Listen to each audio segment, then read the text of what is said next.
Are you or anybody around you is suffering from thyroid? Firstly, let's understand that thyroid is not really a disease. It is a name of an organ, a gland in our body, which is called thyroid. And when this gland stops functioning accurately, there are a lot of chemical reactions that start happening within our body. And these changes that happen in our body because of the malfunctioning of your thyroid gland is usually referred to as a thyroid disease. This thyroid gland releases T3 and T4. Now there are many hormones in our body. Approximately 52 types of hormones exist. But more commonly we may have heard of insulin, which increases, then also it is a problem, which decreases, then also it is a problem. Similarly, when thyroid function changes the hormonal balancing of your body, it increasing is also a problem, it decreasing is also a problem. Usually the thyroid hormone is affected in two types,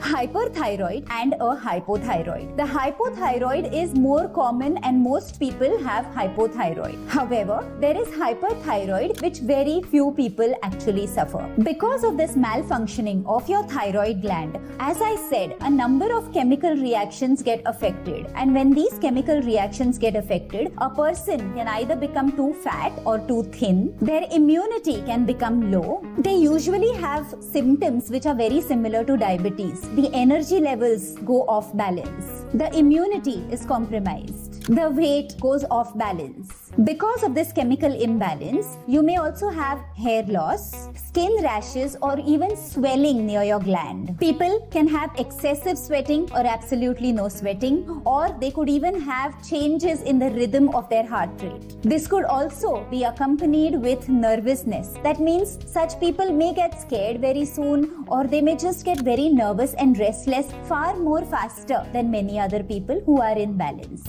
Thyroid is important because it affects your metabolism directly. It affects the growth hormones. Nowadays, we hear a lot of children who are having thyroid in their teens itself, which means that their height may get compromised. The growth of their entire body may be compromised. It also shows body temperature changes, and more or less, it affects most body functions. Having a low B12 may also trigger this condition. When you try and identify whether or not you have a thyroid, you generally go and do a blood serum test. Now there are many indicators to this. You can get a T3, T4, you can do a reverse T3, reverse T4, or you can just identify a TSH. For a layman, now let's assume they just look at TSH. Now if your TSH is high, that means you have an underactive thyroid. And if your TSH is low, that means you have an overactive thyroid. There are two ways of healing in thyroid. One way is to go and take a medicine or a pill, and the other way is to do it a little more naturally. What happens when you take a pill? When you take a pill for thyroid, it does not directly work on your thyroid gland, but it works on the T4 and the T3 that is secreted by the thyroid gland. Now let's take an example. Assuming you have an eye problem, your eyes are not able to see clearly, so doctor tells you that you have to put a spectacles. Now when you wear spectacles, your spectacles make sure that you are able to see well,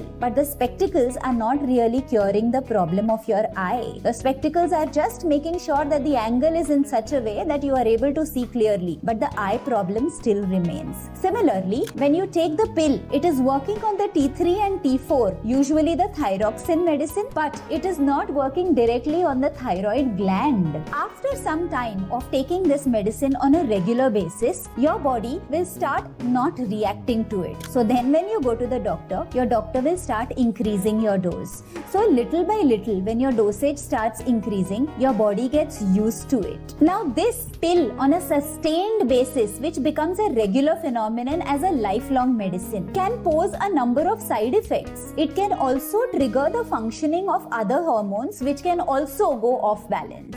So somebody who's taking thyroid medications for a sustained long period of time can also in future become a hypertension patient or a BP patient. They can also become a diabetes patient. So the best way is not to let it reach at a particular level, but try and identify early and try to heal it naturally as much as possible. And the best way to heal it naturally is through your diet and through your lifestyle. It is a myth to believe that your thyroid cannot be reversed. Of course it can be be reversed, but it requires your commitment in terms of what you consume, when you consume, and how do you change your lifestyle. So here are some of my simple tips to be able to take care of your thyroid. Now, whether it is an underactive thyroid or it is an overactive thyroid does not matter. These tips or these treatments will be able to take care of both these conditions. It helps in balancing the thyroid, and it also focuses on the brain because it is your pituitary that is sending signals for hormone secretion. The first way of addressing it naturally is through hydrotherapy. How do you do hydrotherapy? Watch till the end, because towards the end of this video I will take you through the process of how can you use hydrotherapy to give you advantage as far as thyroid is concerned. Number 2 is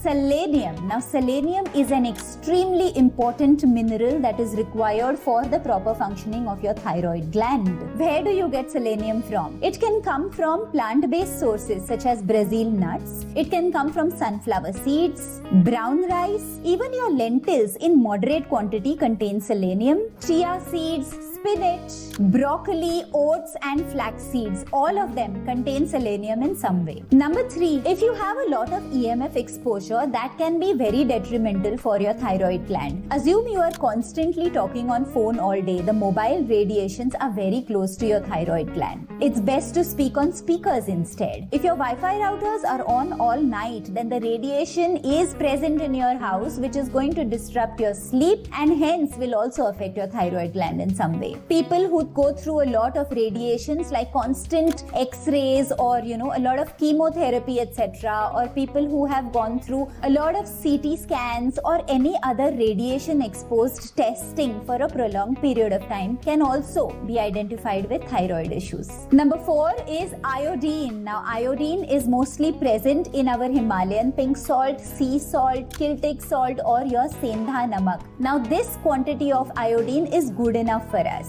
It is best when we have it through natural sources. When you have potatoes with the skin, that also has moderate quantity of iodine into it. Dried prunes, your bananas, green beans or even spinach do contain iodine in some form. Next is a full body detox. This ensures that a lot of your toxins are released out of your body and it makes the environment internally conducive to be able to heal itself naturally. A lot of herbs such as trikatu, which is a combination of pepper and dried ginger and pippali. This combination is called trikatu and can be an excellent herb to be able to take care of thyroid related issues. Further, it is very, very important for you to get sunlight. Sunlight on the thyroid gland and sunlight on your eyes. Early in the morning when you look at the sun or just the sun rays and the sunlight, it gives the right signals to your body regarding circadian rhythms. Your body understands circadian rhythms much better when you expose yourself to the sun first thing in the morning. And this sunlight has tremendous value in healing particularly your thyroid function. Number 7, stop eating after dark, because when you eat after dark every single day, it leads to leptin resistance. This leptin resistance can increase the reverse T3, which inhibits the secretion of the active thyroid hormone. Now let's come back to hydrotherapy, which was point number 1. I will show you how to do it simply at the comfort of your home to be able to take care of that thyroid gland better. Take 2 jars like this. One jar should be filled with hot water and the other jar should be filled with ice cold water. Complete contrast water. Okay. Post that, take 2 towels. It can be a kitchen napkin, it can be a handkerchief, it can be a towel. Take 2 towels like this. The first one you will dip into the hot water and you will squeeze it. After squeezing it, just place this handkerchief on your thyroid gland for 3 minutes. When you do it with hot water, it will make sure that the blood vessels near that area will start dilation. Circulation will increase, which will trigger that thyroid gland. Thereafter, we will dip another handkerchief into cold water and squeeze it again. Now we have done this another handkerchief and squeezed it into ice cold water and we place it again on the same place on the thyroid gland. When we do that, this is this contrast, first hot, then cold. Cold for about 1 minute. Now when you keep this for 1 minute on your thyroid gland, now this contrast of first hot, then cold is creating some sort of stimulation. Even when it is cold, your blood rush will come in, and your blood rush will now constrict the blood vessels. So it's a contrast action happening. First dilation, then constriction. What is all this doing? This is basically triggering the thyroid gland